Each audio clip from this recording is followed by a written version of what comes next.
everybody. Welcome into Peanut Butter and Triggered. I am Scott, joined by my man Jace. What's up? Hey everyone, it's so great. Sorry we missed the last few weeks, had some family stuff, but hey, we're here, and we're ready to talk about something that is near and dear to our hearts, kinda, I guess. Not as excited as we were before, but we're going to talk about E3, and we're going to talk about what we're playing, doing, and watching, and I'll let you start with that, my friend. Yeah, okay. Well, I officially picked the sticks back up on World War Z. Snap. Well, last time I talked to you, I think that you said that you hadn't even opened it. No, okay, so here's what happened. So I played a little bit of it on a friend's console, and I was like, well, this is a really cool game. And then I bought it for myself after Thode was on. And then, yes, it took me forever to even open my own package. So then I went ahead and installed it. I've been playing that. It's super fun. I do recommend it. There's even like a $3 add-on that gives you pretty good weapons. I think the other cool thing about the game isn't necessarily even just like the way that the enemies spawn and their AI per se. I think it's also the perks and the weapon upgrade system. Because like there's like a certain upgrade that you kind of have an eye on the skill tree, because it's based off of skill trees and leveling. But yeah, dude, it's a really fun game. I still highly recommend it if y'all haven't gotten out there and gotten the game. It's super cheap, man. It's like, I think it was like $40 when it was released, and I'm sure you can find it out there for pretty cheap right now. Yeah, that's cool. I forgot all about that game. I haven't played it at all, so maybe I'll have to take a look. Yeah, please do. I'm still playing Mortal Kombat almost religiously. There was a combat pack that was released with early access, and they gave classic ninja skins for the ninjas. So, are they pretty cool? Oh yeah. So I think the other thing that's really cool about the game is they're trying to keep it fresh with new combat towers. They just released a combat league, so for everybody that likes to stay competitive, you can actually compete against other people online for different rewards and different skins. Wow. Yeah. Are you playing anything else? At the moment, no, I'm not. But that could change soon. Because Scott, you and I were talking about Xbox earlier, and I might fire the old Xbox up. Oh yeah, absolutely. For some Forza. Yeah, what I've been playing, actually, believe it or not, I pulled my Xbox out, which is crazy. Hooked it up. I'll tell you exactly why. Because I was flying down to California, which is the reason why I missed a couple weeks ago. And I wanted to watch the E3 press conference, so I downloaded the whole thing on my my iPad. And while I was flying, I just watched the whole hour and 30-minute press conference because I didn't have anything else to do. And what they announced was for $15 a month, you can get Xbox Gold, games, Xbox Games Pass, and PC Games Pass, which is attractive to me, all for $15 a month. I didn't have Gold, so I was like, okay, well, that's a big reason I don't play my Xbox, because I just don't want to spend the money for Gold. I don't play it enough, and I can't play anything online, so what's the point? And then the Games Pass, which has hundreds, I think it's over 100 games, including some really good ones. And they announced that they were putting Metro Exodus on there, which I was really interested in. And then they put Borderlands Handsome Jack Collection, which is also the PSN free game. But still, they put that on there, which is cool. And it was only $1, like I said, for the first month. So I kicked it on. I've been playing Metro Exodus, which is a whole lot of fun, and then I've also been playing Forza 4, or Forza Horizon 4, which I hadn't played yet, which is cool, and then Mud Runner, all for $1. So I've been enjoying it. Were you able to download Worms and classic Minecraft? It's funny that you say that. Actually, my buddy, shout out Robert, came over, and this is the reason. He came over last week on Sunday, and my wife actually loves Worms, and so we got on Worms and we played a few rounds there, and Robert and I think both my wife are actually better than me at Worms. I'm not that good at that game. So, I mean, that was pretty cool. Good. It's a good couch co-op. Sure. Yeah. It's turn-based, right? Yeah, it's all turn-based, Yeah. and it's really ridiculous, too. Yeah. We have a custom game mode that we have where basically every turn it unlocks another weapon, and then if you live long enough, you can unlock what's called Apocalypse, which is where it just starts raining boulders of fire, and it just basically each person will have like 1 or 2 worms left, and the whole world will start falling apart, which is a lot of fun. Nice. The other thing I don't know, I haven't asked you about this. Have you seen that new Harry Potter game? No, the mobile one. Yeah, my wife and I have started playing that a little bit as well, which is it's all right. It's just like Pokemon Go. Except you can wonder or ponder or whatever, right? No, that's the older game. Oh. This is a new one that's based. It's like Pokemon Go, where you walk around and you catch shit. Yeah. What do you catch? Something about the Ministry of Magic has like lost control or something. So there's all these spells that have been cast all over the world, and you catch things from around the world. So I got like young Ron and like a Boggart and just stuff from Harry Potter. You cast spells on them. Yeah. Wow, that sounds great. For all you Harry Potter fans out there, I'll have to tell Katie about it. She might be into it. Might try it at least. I mean, it's free of charge. Yeah. And then, of course, me and my wife, sorry to interrupt you, have been playing Divinity. A lot of Divinity. She really enjoys that game, and so do I. So cool. So I watched something. Okay. I watched Godzilla King of Monsters. Is that the new one? Yeah. Everyone was saying it was terrible. What do you think? Yeah, dude, it was a massive, massive pile of shit, dude. So not only did Katie and I go to this, and we were super hyped on it because, like, we like monster movies. Like, we're not too good for a monster movie, and the dialogue stunk up the place. The movie was too long. There was a lot of good CGI, but there was just like some really weird creative choices with it. Like there was a part where like Ghidorah like deep throated a power station to power itself up. I'm sorry, spoiler alert, I should have said that.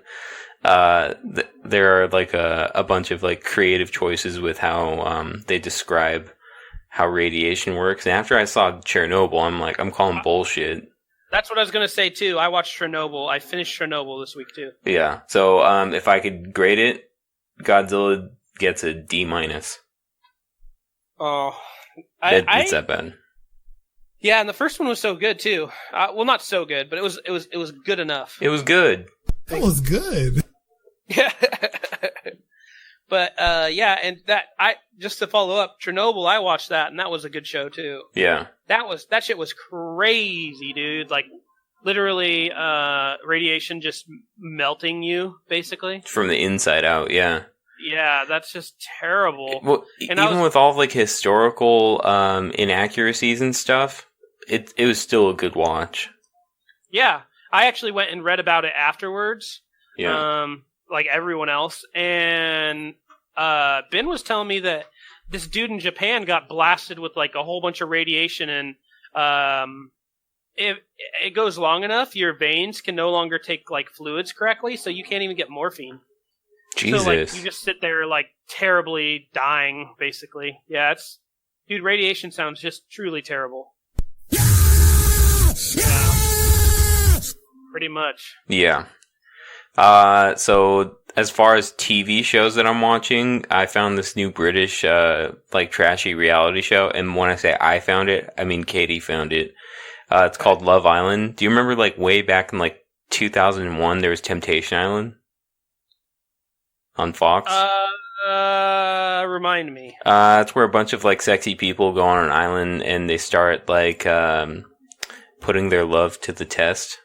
Oh, yeah. Yeah. I thought there's been like 10 or 12 different versions of that. Yeah. Well, apparently there's been like 5 seasons of it in the UK, and it's fucking awesome. Their accents are hilarious too. So like, there's this Playboy bunny that ends up going there. I'm still on season 1, and she's from like Wales or like the north of England, and I can't understand a fucking word she says. That's a pretty. I think Wales and like that's like a dirty English accent. Well, it's just another dialect, yeah. But holy moly, I can't understand a word she says. And when they start arguing, all bets are off. I can't understand anything anybody says, and it's English. Yeah, that's just crazy. Yeah. So that show's dope, and then Katie officially started me on RuPaul's Drag Race. That's a good one too. So I don't know. I'm getting my feet wet. They're terrible. Yeah, right. You didn't even give them a chance. You watch America's Next Top Model? No. That I don't think I can get behind, because I don't care about modeling. And it's not that I care about like drag queens or anything like that, but it's just super interesting. Like, that subculture itself is just interesting. I'm not really interested in the model subculture. So when I used to work in production, I worked a couple big shoots like America's Got Talent, and then I worked a documentary called Teach that was for like ABC or CBS or something. And a couple of those people I talked to actually worked. They were from California, and they like worked in the industry.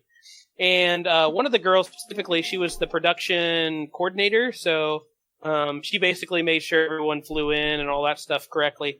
Got all that shit together. She told me that she lived in Studio City, which is like in LA. Yeah. She said that her roommate worked in reality, and she said usually if you work in like one thing, you explicitly work in that. So some people work TV, some people work movies. Then there's reality and documentary. She obviously worked documentary, and then her roommate worked reality, and she worked on America's Next Top Model. And she said that job was like so terrible, not because the people were bad or anything, but because of how terribly boring it was. She's like, literally 13 hours a day, you're following people around who are just like talking. And, they condense a whole, like, week into an hour on TV. Jesus. So she's like, yep, we just show up at work, listen to these people talk, and then when they actually get in a fight, we get, like, some good footage, but 98% of the time, it's super boring. Yeah, but I'll take boring over a lot of jobs any day, so... Oh, for sure. And she said the pay was so high that... Yeah, I wouldn't boohoo about that. No. But I just thought it was interesting to think, because you don't think about that, like... On Survivor, they're just sitting around on their asses for like 20 hours a day. Yeah. Could you imagine editing like an episode of The Real World down? Like, man. Dude, that was bad too, because like eventually like it all caught up to them, the way that like some of the roommates would say like that the whole thing was edited to make something. They made a mountain out of a molehill essentially every episode. Yeah. Well, I remember I was watching like some show on TV. It was like a cooking show, and I'm like watching it, and the guy's like, "This food is amazing," and the lady starts going crazy, and it goes to commercial, and then it comes back, and it shows the same exact scene again. He's like, "This food is amazing." She goes crazy, and he's like, "Really terrible." No and then, way. Like, swear to God, dude, I was like, "You gotta fucking What show was that? I don't know what show it was. I remember it was due to some glasses or something, but I was like, "Oh my God!" It was like the stereotypical like reel in on a reality TV show, Yeah, that's pretty awful. MasterChef does that sort of thing sometimes, where they say, "If I'm going to cut into this beef Wellington, what cook are you looking for?" They're like, "It should be a perfect medium rare." He goes, "So if I'm going to cut into it, I'm going to see pink in the middle." And then he cuts into it, and then there's a look on both of their faces, and it cuts to commercial. And it's it's always that too. And then like it comes back, and it's like, it was a perfect medium. Well, it was a perfect medium rare. So I do like that with MasterChef, but it's definitely better to watch on Hulu without commercials. Yeah, when I watch those shows, I wonder if how like the end, everyone's like 10 seconds, and everyone's like pushing to the end and all this shit. I wonder if there's like, like stick 7 of the 10 like finish like a minute and a half before the end, But they just splice it all together, so it looks like everyone's pushing at the end. Yeah, dude. So if you go to Reddit on like whatever your favorite reality show is, there's people that do like Ask Me Anythings, and they'll explain exactly like what goes on. Like when they're waiting for their food to be tasted, it takes like an hour. So that by the time the last person gets their food up, it's cold. Yeah, that doesn't even surprise me at all. Right. So, anyways, that's what I'm watching. What are you watching? I've been exclusively watching Chernobyl whenever like we got a chance. This whole weekend we were at the Oregon coast, so I didn't watch anything at all. Nice. Just watch those waves. Anytime we got a chance, exactly. Anytime we got a chance, my wife and I watched Chernobyl. We booked through that, and once my son goes to bed, it's like 9:30. So we'll usually watch an episode, and that's like an hour, and usually that's pretty much we're going to sleep. So we're pretty much caught up on everything. Nice. That's all we've watched. Have you caught up on Barry? No, I need to. Oh my god. That's next up. It's hard to catch up. That's next up though. It'll be easy to catch up. It's only 20-minute long episodes or whatever, 30 minutes. Oh, okay. Well, there is another TV show that I just finished the first season of. They're like literally like 16 to 18-minute episodes, and I think there's like 6 episodes on Netflix. It's called I Think You Should Leave with Tim Robinson, I think, or something. But it's just a sketch comedy, and it's super funny. And the idea is basically like the title is called I Think You Should Leave Now, because it's basically situations by the end of it, whatever character that they're focusing on, that's basically what you want to say to that character by the end of that sketch.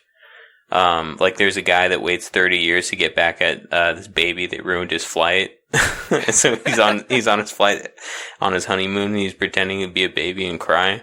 There's a guy that like during a car focus group where they try to come up with like different features for a car, he comes up with really bad ideas. And, dude, the entire show is funny. That sounds like the Eric Andre show. That's kind of like they do shit like that. Yeah, it's definitely similarly. I think it would be geared similarly towards like that demographic. Gotcha. Yeah. All right. Cool. Let's get into it. We're going to talk about E3. That's right. First off, overall thought, Jay and I kind of talk about this. I don't know about you, but I thought E3 was kind of lame this year. What would you grade it? You know, there's the Keanu Reeves jumped at probably 10 points for me. 71 probably. Okay, I'd give it like a C+. Okay. Yeah. The only reason I'd give it a C+ is because we got a lot more information on Dying Light 2. I got a lot more information on what the Jedi Fallen Order is. And I guess other things we'll get into shortly, but yeah. It would have been a C-, but it's a C+. So it's funny how it just depends on the game you're interested in, because I'm not interested in that game at all, but I am interested in Cyberpunk. Yeah. You know, so that hyped me. So it just I'm interested. Just I'm not gonna hold out hope for it because it's already morphed so many times. Yeah, well, I guess, I mean, we'll talk about Cyberpunk here in a second. The first thing we kind of wanted to talk about were the not as video game related announcements, I guess. And Xbox was the only people there. So they announced the Scarlet. Officially announced it. And if you want to go over maybe some of the specs that they announced side by side with the PlayStation specs. Yeah, I have them here. So, again, not like an insane amount of information is out for them because I have like the 2 columns here. And I think the common theme or the motif here is going to be announced for a lot of the shit. Mm-hmm. But Scarlett has announced that they're going to be doing a GDDR6 RAM. PlayStation 5 hasn't announced any specs on RAM yet, which is kind of interesting. My assumption would be it's probably going to be GDDR6 as well. Right. Just because that's best industry standard, so it would really surprise me if they come back. But yeah. Well, not only that, but again, we're going to be seeing a lot of eerily similar specs on this list. Custom AMD Zen 2 8-core for both devices. And just to follow up with you on that too, AMD has been killing it in the processor market right now. I'm sure I don't think you follow PC parts. No. But AMD has been providing a great bang for buck all around for PC parts, and they have been killing it. Haven't they always been killing it for people that are into gaming? Before, AMD was like equivalent to Intel. So right. like generally, AMDs oftentimes were cheaper but ran hotter. But now they're cheaper, they are faster, and they run about the same temperatures. They're saying that the new $300 AMD CPU is outrunning the $500 Intel i9. And so, like, what I'm trying to get to is that means that this console could be more affordable if AMD's using the same kind of thing for more power, you know? Yeah, well, that takes us to the GPUs then. Both devices will be rocking a custom AMD Radeon RDNA Navi, which supports ray tracing and 3D audio. So both devices will have that. It's almost the same thing. Yeah, video output will pretty much be the thing that sets these two things apart because they're both capable of 4K. The Xbox, again, is capable of native 4K. They'll have 8K support. The PlayStation's going to be capable of 120 hertz refresh rate. So they're going to be very similar. Whether or not you want native 4K, I think is where you're going to pick which system. And then too, also, it'll be interesting to see coming forward because PlayStation 5 released a lot of specs, but they're a little bit vague as well. So yeah, this could change. Yeah. Both are going to be using a new solid state drive. The Xbox is going to be using a new generation of solid state, so we don't know the capacities of each of these hard drives or anything like that. But I mean, if it's anything less than like a terabyte, I would be furious. Mm-hmm. And then I mean, we get to like some of like the benefits or the features of each of these. Like both games will be backwards compatible. Xbox has been doing the whole backwards compatibility thing for a long time. They'll both be able to support streaming game services, whether it's Remote Play or Project xCloud, which Xbox announced, what was it, the last E3, I thought. And they followed up again today that they're gonna they're doubling down on xCloud on E3. Yeah, and then the big differences I think are going to be come down to the subscription services. Scott, you actually have a little bit more about the subscription services. Yeah, so as well know, PlayStation didn't come to E3 at all, so they didn't announce anything at all. For PlayStation owners, it's still the same as it was before E3. Xbox, on the other hand, in my opinion, when it comes to this, they killed it. I have an Xbox, and the selling point is they announced the Xbox is doing Games Pass, Xbox, as I already said, Xbox Live, and PC Game Pass, so you get the PC games as well, all for $15 a month, which in my opinion is a steal. There are a lot of really good games. I don't know if I'd necessarily keep it for the games, but the fact that Xbox Live is now included in that, someone like me who doesn't buy an annual Xbox Live subscription, I think that it's a good deal. 1 second here. And then the other thing too, just to kind of throw another monkey wrench into this whole thing, the PlayStation has already all but confirmed that there is going to be cross-generational gameplay compatibility. So if you're playing online and you have an Xbox or you have a PlayStation 4 with the same title of somebody who's playing like on a PlayStation 5, you're still going to be able to play online. So I think that's big so that it doesn't alienate a certain crowd. Because who likes a freaking elitist, right? JK. No, for sure. For sure. The question is, just as an example, say I have a PlayStation 5 and I buy the PlayStation. Does that mean that if I put in the PlayStation 4 version of the new Battlefield, for example, I can play with the PlayStation 4 version of the battle? If I put a PlayStation 4 version into my PlayStation 5, I can play with the PlayStation 4, or does that mean that the PlayStation 5 version can play with the PlayStation 4? If that makes sense. Yeah. So, no, I don't think you have to buy the actual software to be able to play cross-generationally. I think it's the it's the systems that will be cross-generationally compatible. So, you buy the PlayStation 5 version for the PlayStation 5. Player B buys the PlayStation 4 version for the PlayStation 4. They can both play online with each other. Yeah, that's cool. Yeah, because the only real differences are going to be on those screens. So the PlayStation 5 is going to get the benefits of better graphics and obviously, probably way less lag time and so forth. But the PlayStation 4 owner, the specs aren't going to make a huge difference for a game I want to say Death Stranding. Obviously, I think that's not going to be a good example just because it's a single player game, but let's see, maybe say Mortal Kombat 11, if it comes out for PlayStation 5, the graphics or the gameplay isn't going to be drastically different. It's the graphics that will be. Yeah. Well, it makes sense. Well, I think it's going to shape up to be a really interesting console battle. As we can see, they're both similar.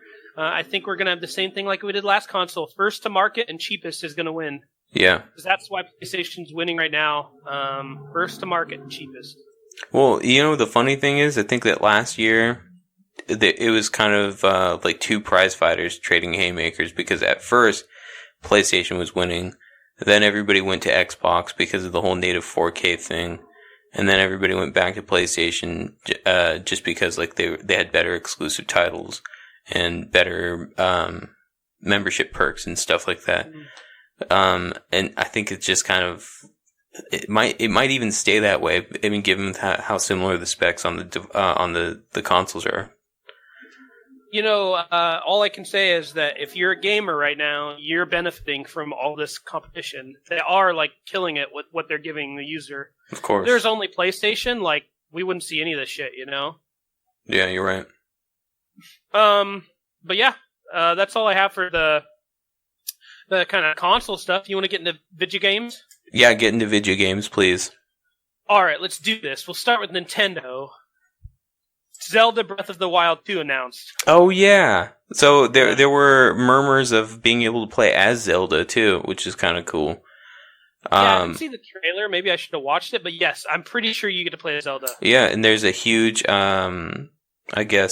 inspiration that came from Red Dead, apparently, which is a really interesting concept, too, because, Zelda, you've always, I guess I shouldn't say you've always been able to ride a horse, but the idea of riding a horse in Breath of the Wild is there. So, being able to marry that with open world like you had in Breath of the Wild at first, and just kind of giving it a grittier sort of feel, I think that was just kind of natural. But to say that it was inspired by Red Dead 2, that'd be dope. Yeah, and they say that the Twilight Realm might be coming back in this one. Yeah. Which is, that's cool. And then, of course, just a bigger, we all Breath of the Wild was a good fucking game. And if they can, expand it even more so, I'm all for it. Yeah. Other games they announced, I'll just run through a few of them here. We don't necessarily have to talk about them, but Luigi's Mansion 3, Animal Crossing New Horizons gave a new trailer, but it was also delayed. Pokemon Sword and Shield. They're remaking The Legend of Zelda Link's Awakening, which is cool. Other than that, most of it's just, I don't think we really care about it. Marvel, Ultimate Alliance. Yeah. Fire Emblem. I know we're not big huge Nintendo people. Well, one game that wasn't announced necessarily, or that wasn't made a big deal of, but that has been making its ways around the internet. Super Mario Maker 2 is actually gaining a lot of steam. Mm-hmm. People are creating the craziest levels. The whole verification that each of those levels have to go through too. It's actually pretty cool. So people are getting really creative with the game, and it's actually become one of the better sellers for the Nintendo platform. Also, just real quick those people who, just sorry to interrupt you, those people who don't know is the big verification you have to do for those Mario levels is you actually have to beat the level before you can publish it, which is cool. Sorry to interrupt you. Cool. All right, what else? Resident Evil 5 and 6 coming as kind of HD remakes to Switch. Neat. Yeah, I know, right? That did the same thing. Okay, both those games were 6 was terrible, 5 was okay. I liked 6. I thought 6 was just truly terrible. Wait, which one was 6 again? No, 5 was the one that everybody thought was terrible because of Chris and Sheva, yeah? No, 5 was cool because it had good co-op and still retained some of the Resident Evil feel. Resident Evil 6 was terrible because it was like an action game. You carried like 10 machine guns. Which was 6 again, though? 6 is the one that was like super over-the-top anime and was in the city, and you played as like every character in Resident Evil. Yeah. Oh, yeah. Yeah, I think I still have that on PlayStation. That was pretty... it was bad. It was bad. Yeah. But that's all I got for Nintendo. Now we can talk about the next big one, Microsoft, who I think had probably one of the best showings they've had in a long time, although the big reason they did is because anyone who was publishing a game showed their game on their press conference since there was no PlayStation 1. Yeah. Halo Infinite gets a release window. That release window, I believe, is holiday of 2020, which is the Project Scarlet. It's going to be a launch title. We got Gears of War 5. This was an interesting one, which I don't know if you saw this. They announced a new Blair Witch game. Yeah, I did see that. That's interesting. Yeah, which looked a lot like, what the fuck's the name of that game? The Dead by Daylight? No, not Dead by Daylight. There's another one where you don't fight, you just use your camcorder to record shit. Oh, I don't remember what it's called either. But the interesting thing about that Blair Witch game is that the map that you're in is adaptive, so it's constantly changing, and you have to be able to like find a way out or find a way to like succeed with this ever adaptive map. Yeah.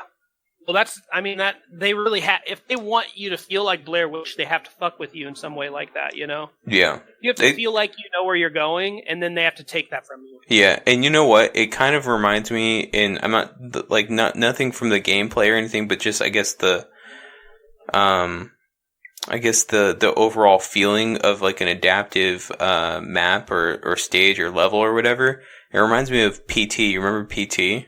Yeah, exactly. Yeah, for sure. So that would be an excellent way to mess with somebody, is just tweak little things, and then you gotta play it with the headset on, and you have to play it in a dark room. Yeah. They have to make you super comfortable with an area, and then change it when you least expect it. Yeah. They announced the Lego Star Wars The Skywalker Saga, which is all 9 Lego Star Wars in one game. Cool.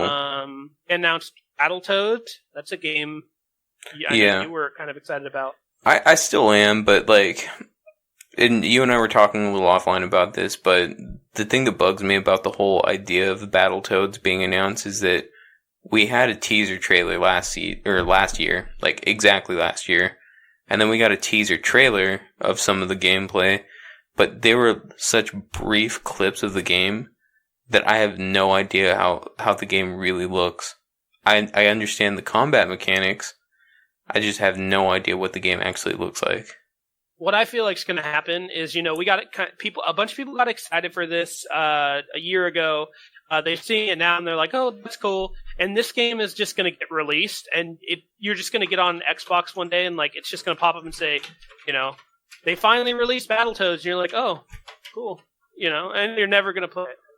So yeah, I just don't know how big Battletoads is going to be when you actually see it in your Xbox, page.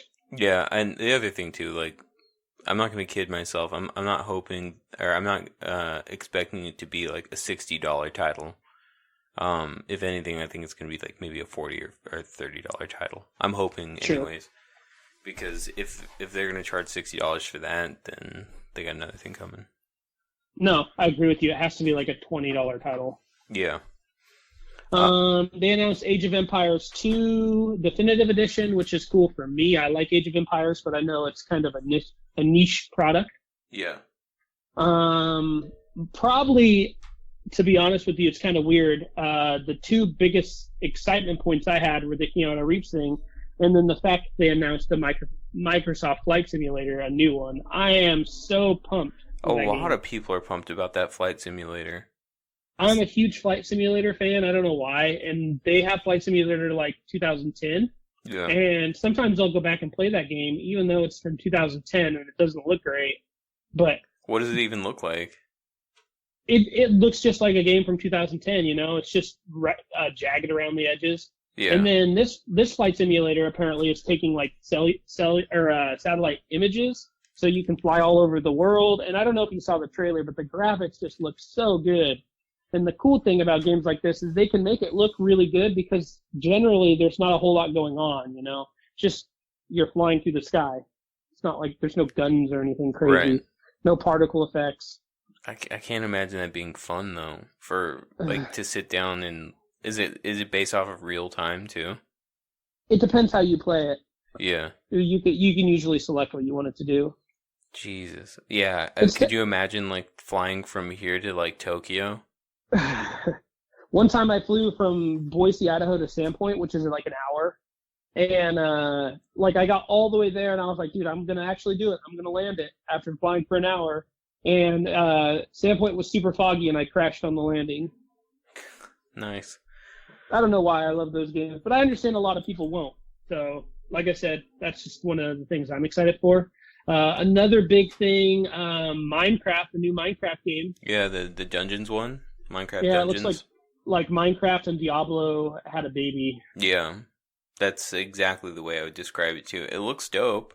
I think that if you're not really a Minecraft fan, you can still find joy in like a game like this. Just because it looks like Minecraft doesn't mean it plays like it. Yeah, for sure. And if you do like Minecraft, I think that they're going to make a metric shit ton of money off this game. Yeah, I mean, to add to the empire of Minecraft, right? Exactly. And lastly, the thing that I saw was Forza 4 announced Lego Speed Champions expansion. Yeah, nice. I don't know how excited I am about that, but I'm excited for anything Forza Horizon because that game is excellent.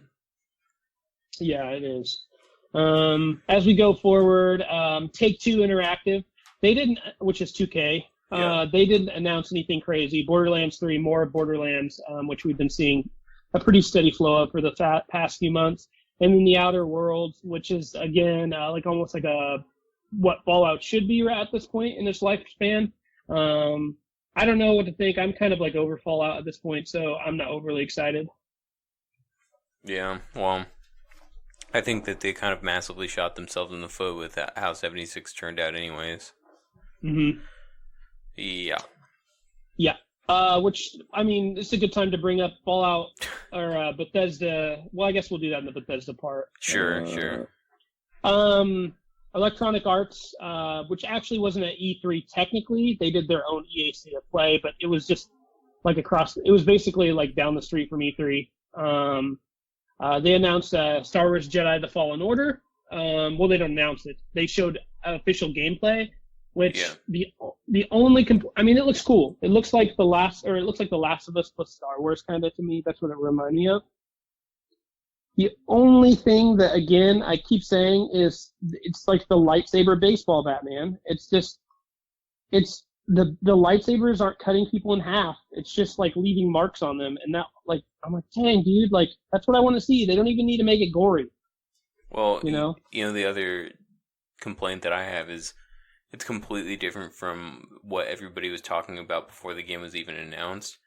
Everybody was thinking, oh yeah, it's probably going to be more like The Force Unleashed. It's nothing like that. It's just another campaign. Like, this feels like it could have been a DLC.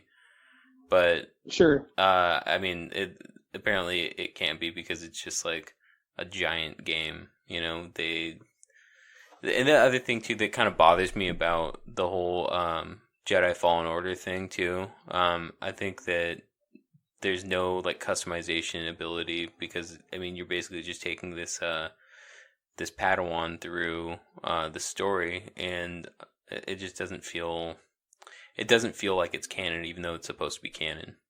Mm-hmm. No, I get that. I'm definitely markedly less excited about it than I was when I saw the first trailer. Yeah, same here. Apex Legends gets Season 2. I haven't been playing Apex, so I don't know. Jacob's what probably that jacking entails. off to it now. Yeah, probably. Exactly. Two big ones for me from Electronic Arts. Battlefield 5 makes their official announcement that they are going to the Pacific Theater. One of the big complaints, again, like Battlefield 5, I've played more than any probably Battlefield game ever. And I play a lot. Probably my most played first-person shooter. Battlefield 5 has had like one new map or two new maps since it came out. Well, like they announced, I think, 7 maps coming in the next few months. That is cool. We're getting the Pacific Theater, 2 new armies, tons of new guns, which is really cool. I mean, they didn't start it off well by instantaneously delaying the first map, so that's great. But there's still hope. I'm hoping for cool stuff. And the big one is Madden 20. They announced a whole bunch of really cool stuff with Madden that I'm really excited for. There's a few things in there that that I always thought would be cool, like when you run audibles, certain quarterbacks can do more. Like Tom Brady has more audible options than like a rookie quarterback would have. Sure. And then quarterbacks feel more, or no, players in general, this is what I've been missing. They feel more individual.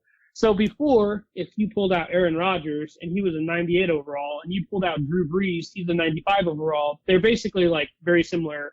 I mean, it's just a couple points, right? Yeah. Like, there's nothing that made Drew Brees feel like Drew Brees. He was just a stat. Like, it was just their stat. And the same with Aaron Rodgers. And now they're actually adding abilities to each quarterback, or each player, actually, different positions, that actually, they're called X-Factor abilities, that will make a player feel like their counterpart. Khalil Mack will basically bust up any play once he goes into the zone, or Patrick Mahomes can throw 15 yards further than the max distance of a regular throw when he's in the zone. So there's like a bunch of really cool things that they're adding that make it, all of a sudden a player is worth more than his point value, which is cool. Yeah, that seems to make sense. Yeah. There's also another game that I completely forgot about. Did you hear about that the Tom Clancy Zombies game? No. Yeah, dude. It's a Rainbow Six Zombies game. I just hear something about that. Yeah. That's that. Yeah. So they have like a release trailer. It looked really cool. I can't remember some of the details on it, so I'll have to like research that more. But that's one that I like ended up seeing that was super stoked on. Let me see here. I'm gonna look it up because I saw something about that. Yeah. Rainbow Six new game. Quarantine. Quarantine. That's right. Is it an expansion for Siege? I don't know. Who knows? I thought it was an actual game. Could be. I don't know. But yeah. Of course, CD Projekt Red comes with Cyberpunk 2077, and we all get the announcement of Keanu Reeves. It's pretty awesome. Yeah. Everybody blew that place up, dude. Dude, he did. It was the biggest announcement. Yeah. People are saying that Keanu Reeves is the internet's boyfriend. Yeah, I mean, that week that they announced that Keanu Reeves was going to be in Cyberpunk, like, the internet blew up with different stories about Keanu Reeves. I think there was like a Octavia Spencer story about how she was broken down on the side of the road and nobody stopped to help her for 2 hours, and then all of a sudden Keanu Reeves like shows up like on the sunset on his motorcycle to help her. It was just crazy. Yeah, there's also like literally video online of him like giving his seat to like an old woman on a train. Yeah, it's crazy. Yeah, good dude. Also just excited to have him in the video game, just in general. Like I said, I love when you get to see real actors. I think it's the last piece that will combine video games and movies is when we start seeing like really seeing good actors with good like acting in video games, What other So, games do we have on the horizon here? last few, Bethesda, Deathloop. I don't even know what Deathloop is. Yeah, me either. I haven't actually heard of that. Well, I'm just going to continue. Okay. We get more on Doom Eternal, which to me just looks like Doom, the first Doom. Like this, it's not overly exciting to me. Sure. Elder Scrolls Blades coming to Nintendo Switch. I can't play that on Switch after I played it on mobile. It wasn't like a bad game. It wasn't a great game. Fallout 76 gets a battle royale mode. Great. Which that's their sounds way terrible. Is that their way of making the game relevant now? Or them trying to? I guess it's not. It's almost like a joke. It is a joke, dude. Bethesda needs to step it up. Yep. And not with another reskin of an Elder Scrolls game. Yeah, I know. What if they came out and they're like, "Hey, we know you guys have been really wanting a new Fallout," and everyone's like, "Wait, hold up," and they're like, we made a mistake with Fallout 76. We're here to announce a new Fallout game that's actually Fallout." And we're like, okay, and they're like, Fallout 76 mobile now, and they just released basically Elder Scrolls Blade with Fallout 76. Yeah. Game. Or what if they just did one of these? We're gonna announce Fallout Elder Scrolls. Oh, we boy. all know there's an elephant in the room here, and it starts with 6. And everyone's like, oh my god! And they're like, Fallout 76. There's a couple Wolfensteins, and then a Commander Keen, which a lot of the old retro game people are very upset with. For those who don't know, Commander Keen is like an old school platformer that was on like DOS. And there's a lot of huge fans of that game, and they are re-releasing the game, but they're re-releasing it as one of those mobile games where you have to like click to build shit and stuff. Stupid. Super stupid. Almost done here. Square Enix, we get more Final Fantasy VII. Oh yeah, all those Final Fantasy nerds. Yep. Final Fantasy VIII remastered, so people have been wanting that. Other than that, nothing interesting from Square Enix as far as I'm concerned. A whole bunch of weeaboo stuff. Ubisoft, we get Ghost Recon Breakpoint, which looks really cool. This is the other big game, is Watch Dogs Legion actually does look kind of cool. I was never really impressed with Watch Dog originally, but apparently with this one, like, you can play as anybody in the game. Yep. Like, there's no NPCs, anybody's playable. Yeah, because the whole idea is that Watchdog has this legion, and so if you get to know people by following them and stuff, you can basically convince them to join the legion, and then you can play as them. Cool. And you could say if you want to be, you can get to know a cop, and then you get all the stuff that comes with being a cop. So you can maybe attack a mission in a different way because you start as a cop. So that's kind of cool. The last few ones we got talking about Dying Light up to. Do you want to say anything about that? Yeah, I think that a lot of people were kind of turned off with Dying Light when it was announced last year because the release date kept getting pushed out and pushed out and pushed out. Finally, it looks like it's going to be spring 2020, so at least they actually have a release date. But the gameplay mechanics are similar, but they're different. So everything is kind of like. Do you remember that game? The hell is it called? It was that one with Hayden Panettiere. Until Dawn. Yeah, that game sucked. But the cool thing about that was everything was based off of a decision that you make. So this is kind of like a choose your own destiny sort of thing, but with Dying Light. So like you could play the entire game through, and there's like a bunch of different things that you could have missed. So replay value is there. I guess they haven't done a massive overhaul, but they've done a slight tweak to their weapons crafting. And then on top of it all, I think that the other thing that's different, and it was just a hint, is the grappling hook. So if anybody's played Dying Light, the grappling hook is dope because it basically makes you feel like Spider-Man, like parkouring through the entire city. Oh yeah, and the parkour has actually been tweaked a bit too. So there are going to be more moves that you can do. Cool. I mean, that should be good. Yeah, I mean, I expect another A+ from them with this title. Lofty ambition. Yeah.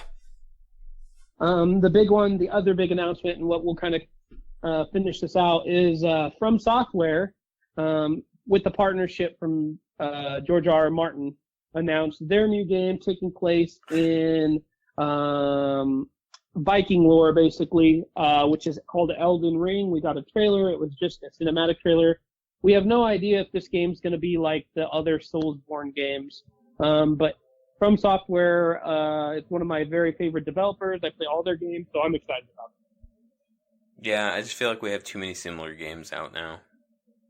And that could be, but they're all so good. Like, I loved all of them, and Sekiro was a great departure while still staying kind of similar, you know? Yeah. So we'll see. All right. You have any other thing you'd like to tell our listeners before we close out this bad boy? The big one is going to be the Mortal Kombat Combat Pack. That one was available for purchase on the 18th of June. People that purchased it did get early access to Shang Tsung, and they've been slowly but surely like teasing at the rest of the Combat Pack. They've given out free classic ninja skins for all the ninjas. They've also shown like different silhouettes of each of the characters that were confirmed in the Combat Pack other than Shang Tsung. So we saw a silhouette of Sindel, Nightwolf, Spawn, and then there's been a leak that Terminator, the T-800, will be a playable character, but nothing's been confirmed on that. And then the last slot, because there was 2 unnamed slots that were yet to be named, it's rumored that it's going to be the Joker. So, that would be cool. That would be very cool, but what Joker are we going to get, you know, in the exactly, yeah. DC Universe versus Mortal Kombat? That one was funny and it was creative, but like again, we have no idea what Joker it's going to be. I hope they take it to a darker place if they do have a Joker as the last remaining slot, but who knows? And then the other thing too, I have no idea when all of these characters are going to be released. According to the internet, it looks like they're going to be slowly but surely released. Would you say this is your favorite, like Mortal Kombat set of releases? It seems like they are definitely streaming out good content. I'd say that this is not only mine but America's. It's the #1 best-selling game on all platforms. So, I mean, it's an excellent game. It has good replay value. It keeps people coming back for more. And the amount of customization is pretty damn nice. That's awesome. One thing that I did forget to say, you brought this up, which made me remember. September 16th, 2019, Gears of War 5 with Games Pass is coming. And if you have Games Pass, you get the T-800 endoskeleton. You get to play as him. Shut up. And so in the announcement, it shows like literally just like the future shot from Terminator 2, where he walks up and he steps on the skull. Yeah. But it pans up and it's the Terminator holding one of the Gears of War saw guns. That's dope, dude. So that is coming too. I forgot to say anything about that. Hey, also we completely and this is irresponsible of us. We completely forgot to talk about Stadia. What did they say? I didn't even see what they said. Oh my god, how dare you. So, Google Stadia is kind of a different sort of animal altogether. They're hanging their hat on Streamplay. So there's not I know what Stadia is, but what did they say at E3? Yeah. So I'm just recapping. So okay, sorry. I didn't Sorry. So basically, it's a cloud-based game play. You can use whatever hardware you want, and it's essentially the hardware interacting with a stream of the game. And then if you get the Stadia controller, it's actually linked to a Google account. So you can literally play a game off of your Chromecast if you wanted to, or off of a computer or mobile phone, whatever it may be. There's a ton of different sorts of ideas, like having somebody help you beat a level and show you how to like get past like a certain stage of the game, with like help from like buddies or something like that, and then you go back and you play the stage again. Anyways, so they announced how much it's going to cost. It's going to be $10 a month. You still have to buy the titles, but it's completely software based. So again, you're not going to be able to trade in any games or anything like that. The Stadia controller is $70. And then the other thing that's actually kind of cool is that there is a plethora of games that will be released when Stadia is launched. You can pre-order. I think it's like $170, and you get like a bunch of different titles. And then the one I'm seeing here, it's the Stadia Founders Edition comes with the Google Chromecast, the 4K one. Oh yeah, that's what it is. Yeah, and then it comes with the controller, as well as 3 months of Stadia Pro, which is the $10 thing, a Founders Badge, a Buddies Pass, and a Stadia name for $129, which isn't a bad deal. Yeah. And then you get to select the color. There's 3 options: clearly white, just black, and then wasabi on the color of the controller. Controller, yeah. Yeah, so the games that they announced were a lot of the ones we were talking about. So like they're gonna have Mortal Kombat 11, NBA 2K, the Ubisoft, all the Ubisoft stuff, Gears of War. Well, no, I don't think Gears of War was in there. I might be mistaken on that last one, but I have like a list in front of me. Let me see if I can find that again. Borderlands 3, Final Fantasy, Tomb Raider. So they'll be available, but you'll be rebuying them. You'll be rebuying them, correct? So yeah, so I love the idea of Stadia, just like you're saying, like especially as I've actually started going back and forth between upstairs and downstairs. Now I'll play a game in bed before I go to sleep, just like while my wife plays on her phone or reads or whatever. I'll throw on a game and plug my headphones into my PlayStation controller, and then I'll just play, and then she'll even fall asleep. It's just a nice way. It's just easier than me playing like in another room. It's just easy. But it means I have to literally physically move my PlayStation.